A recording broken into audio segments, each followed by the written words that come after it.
Ada asas yang melekat dalam penafsiran hukum pidana, yaitu exceptio firmat regulam. Artinya, ketika aparat penegak hukum multitafsir dalam penanganan suatu perkara pidana, maka penafsiran-penafsiran tersebut harus menguntungkan terlapor, tersangka, terdakwa, atau terpidana. Kita mengetahui bahwa salah satu multitafsir ya dalam penanganan perkara pidana yaitu adanya suatu perkara yang digabungkan. Sebagai contoh adalah penggabungan antara penipuan dan atau penggelapan.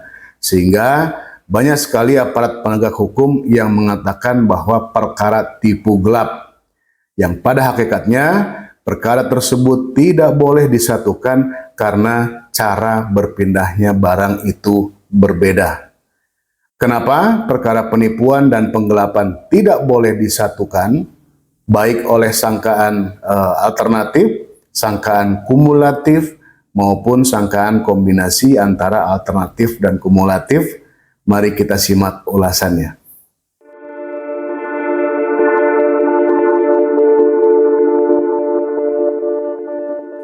Pada berbagai kesempatan kita sering mendengar aparat penegak hukum menyatakan perkara tipu gelap.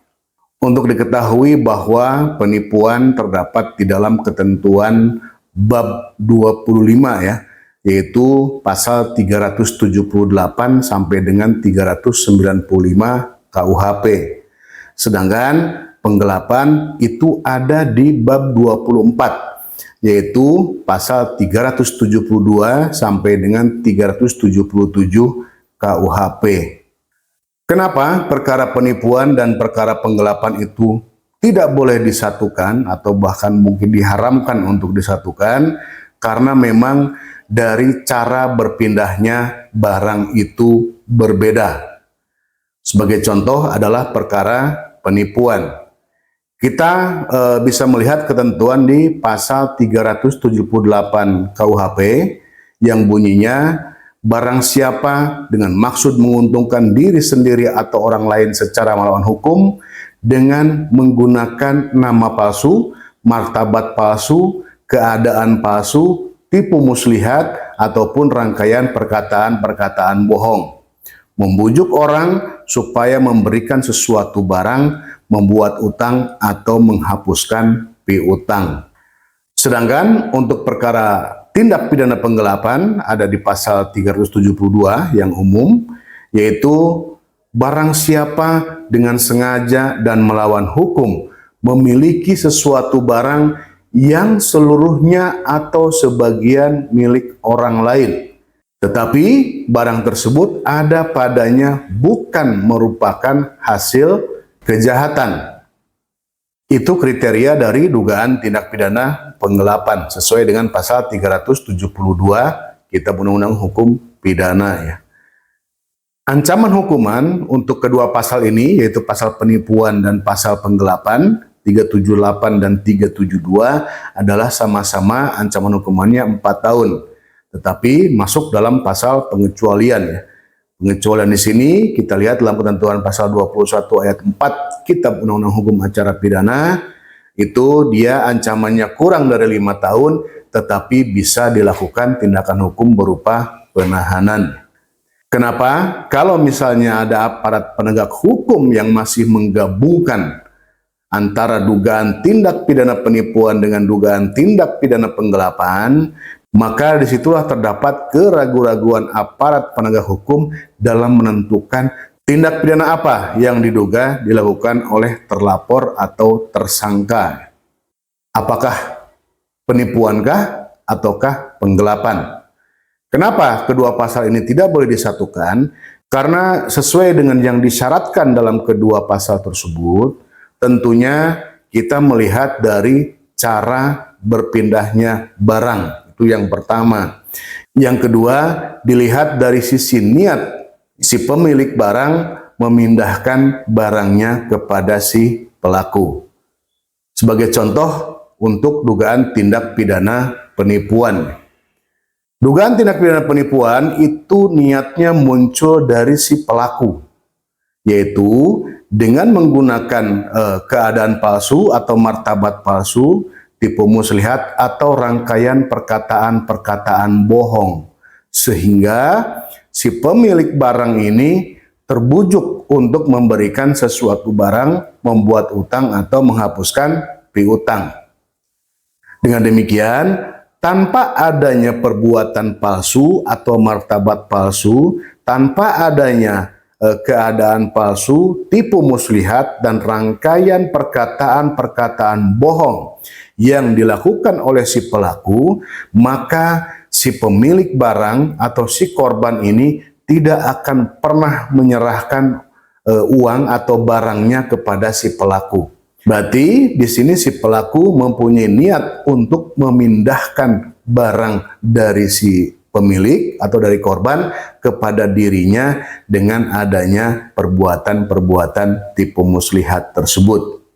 Ya, sekali lagi, tanpa adanya perbuatan tipu muslihat, si pemilik barang tidak akan pernah menyerahkan barangnya kepada si pelaku. Beda halnya dengan ketentuan pasal 372 KUHP, yaitu tentang penggelapan. Di sini terkait dengan dugaan tindak pidana penggelapan, niat untuk menyerahkan barang dari si pemilik kepada si pelaku itu berasal dari si pemilik barang itu sendiri ataupun berdasarkan kesepakatan antara si pemilik barang dengan si pelaku. Jadi berpindahnya barang itu sama sekali tidak didahului oleh suatu peristiwa yang diduga sebagai tindak pidana. Sebagai contoh, sales mobil misalnya. Si pemilik barang, dalam hal ini direktur perusahaan, menyerahkan barang ke dalam penguasaan si pelaku, yaitu berupa mobil misalnya. Kemudian berdasarkan kesepakatan bersama, mobil itu agar dijual oleh si pelaku kepada konsumen dan uang hasil penjualannya diserahkan kepada si pemilik barang ya, atau si direktur perusahaan. Maka berdasarkan kesepakatan kedua belah pihak, ya kan, maka si barang itu berpindah. Yang semula berada dalam penguasaan si pemilik barang atau direktur perusahaan atau perusahaan itu sendiri, kemudian berpindah dalam penguasaan si pelaku misalnya. Nah, kemudian setelah barang dikuasai oleh pelaku, maka muncullah niat si pelaku untuk memiliki barang tersebut secara melawan hukum. Di dalam diri pelaku, dia mengetahui bahwa barang itu sebagian atau seluruhnya milik perusahaan. Tetapi ketika barang itu dalam penguasaannya, muncullah niat dia untuk memiliki hasil daripada penjualan barang terhadap konsumen-konsumen tersebut. Sehingga ketika barang itu terjual kepada konsumen, uang hasil penjualan barangnya atau penjualan mobilnya tidak disetorkan ke kantor. Jadi itu kenapa dugaan tindak pidana penipuan dan dugaan tindak pidana penggelapan haram untuk disatukan. Yaitu bisa dilihat dari cara berpindahnya barang dari si pemilik barang kepada si pelaku. Kalau dugaan tindak pidana penggelapan itu sama sekali tidak ada atau tidak didahului oleh suatu peristiwa pidana. Tetapi cara berpindahnya barang untuk perkara penipuan itu didahului oleh adanya suatu tipu muslihat dan atau didahului oleh adanya suatu peristiwa pidana. Itu yang membedakan. Sehingga aparat penegak hukum tidak bisa membuktikan dua-duanya. Dalam arti, satu objek perkara tidak bisa dibuktikan untuk dua pasal, yaitu pasal 372 tentang penggelapan dan pasal 378 tentang penipuan. Karena apa? Karena cara berpindahnya barang itu berbeda.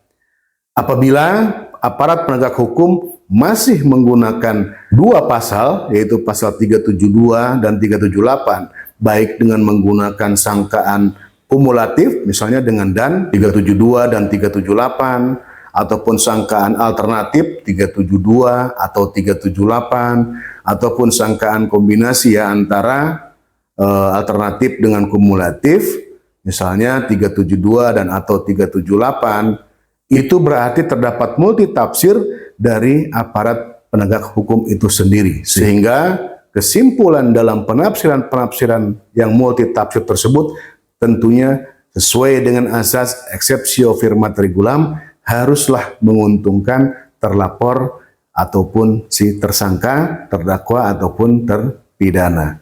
Demikian, terima kasih.